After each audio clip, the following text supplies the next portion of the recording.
Every great bet begins with a vision. This is the story of a man who risked everything twice. Born in Lincoln, Nebraska, Michael Saylor's early years were spent on various Air Force bases around the world.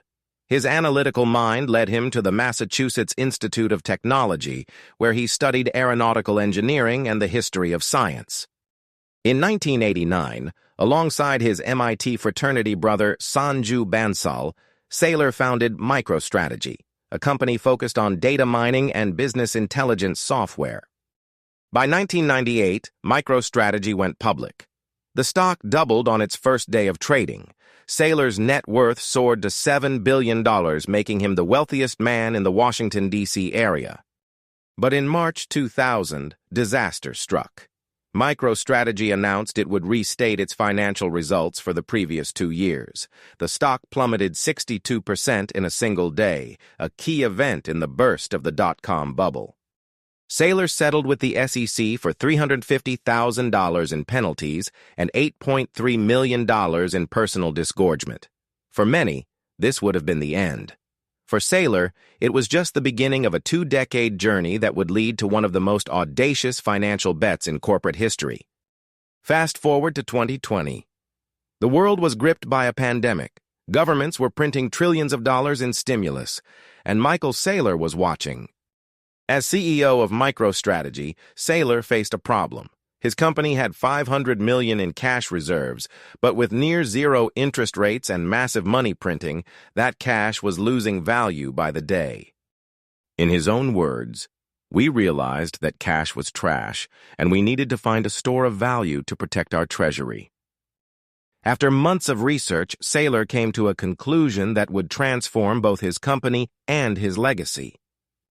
On August 11, 2020, MicroStrategy announced a $250 million investment in Bitcoin, 21,454 Bitcoins at an average price of $11,653 per coin. It was unprecedented. The first time a publicly traded company had adopted Bitcoin as its primary treasury reserve asset. Saylor called it digital gold and described it as harder, stronger, faster, and smarter than any money that has preceded it. What started as a treasury management strategy quickly evolved into something much bigger. In September 2020, MicroStrategy added another $175 million in Bitcoin. By December, they'd invested another $50 million. Then Saylor made an even bolder move. MicroStrategy sold $650 million in convertible senior notes, essentially taking on debt to buy more Bitcoin. By the end of 2020, the company held 70,470 Bitcoins purchased for $1,225 billion at an average price of $15,964 per Bitcoin. Wall Street was stunned. Some analysts called it genius, others called it reckless. But Saylor was just getting started. MicroStrategy's stock, which had been trading at about $135 when Saylor announced the initial Bitcoin investment, surged to over $200 by February 2021, an 800% increase. The company was transforming before investors' eyes. As Saylor later admitted, "We're not just a software company anymore. We're also a Bitcoin acquisition company." By early 2021, Saylor had transformed from a relatively unknown software CEO to Bitcoin's most vocal corporate advocate. In December 2020, Saylor tweeted at Tesla CEO Elon Musk, suggesting he do his shareholders a $100 billion favor by converting Tesla's balance sheet from dollars to Bitcoin. 2 months later, Tesla announced a $1.5 billion Bitcoin purchase. While Musk never confirmed Saylor's influence, the timing was striking. In February 2021, MicroStrategy hosted a Bitcoin for Corporations virtual event. Saylor expected a couple thousand attendees. More than 10,000 corporate representatives showed up each day. Companies from Square to MassMutual began adding Bitcoin to their balance sheets. Traditional financial institutions like Morgan Stanley and Goldman Sachs started offering cryptocurrency investments to wealthy clients. Saylor's pronouncements became increasingly bold. He called Bitcoin a swarm of cyber hornets serving the goddess of wisdom.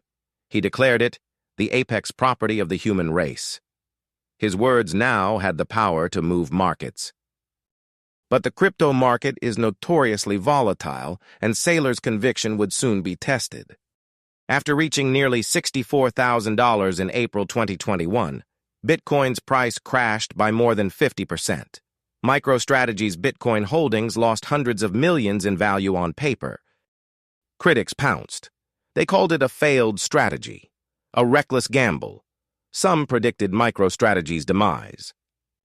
But Saylor remained unshaken. In fact, he did the opposite of what many expected. MicroStrategy continued buying Bitcoin during the downturn, a strategy known as buying the dip. Saylor's conviction seemed to only strengthen as prices fell. In August 2022, after MicroStrategy reported a $917 million loss on its Bitcoin holdings, Saylor stepped down as CEO after 33 years at the helm. But this wasn't a retreat.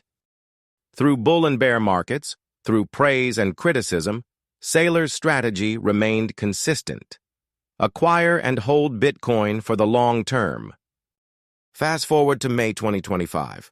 The numbers tell an extraordinary story. MicroStrategy, now rebranded as Strategy, owns 568,840 Bitcoins, acquired for $33,139 billion at an average price of $66,384.56 per Bitcoin. With Bitcoin trading at approximately $104,000, those holdings are now worth over $59 billion, a paper profit of more than $26 billion. The company's stock price has reflected this success. From around $135 before the Bitcoin strategy began, Strategy shares now trade at over $2,500, more than a 1,000% increase. This performance has outpaced virtually every other investment over the same period, including the S&P 500, gold, and even most tech stocks. Saylor himself has profited enormously. With approximately 20 million shares and 45% of the voting power, his stake in Strategy is worth billions, not counting his personal Bitcoin holdings. But for Saylor, this journey has never been just about profits. It's about a vision of the future. Saylor has predicted that Bitcoin could reach $13 million per coin in the coming decades. While this may sound outlandish to some, his reasoning is based on the idea that Bitcoin will eventually absorb a significant portion of the world's store of value markets, including gold, bonds, real estate, and even portions of the equity market. His vision extends beyond personal or corporate wealth. Saylor sees Bitcoin as the foundation of a new financial system, one not controlled by governments or central banks. Whether or not his most ambitious predictions come true, Saylor has already secured his place in financial history.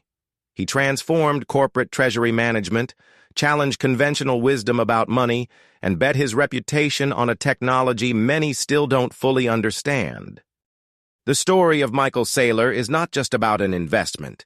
It's about conviction in the face of skepticism. It's about seeing potential where others saw risk. And it's about having the courage to bet big on a vision of the future. Sometimes you have to make a 10-year decision, and you can't make it with 10 minutes of research.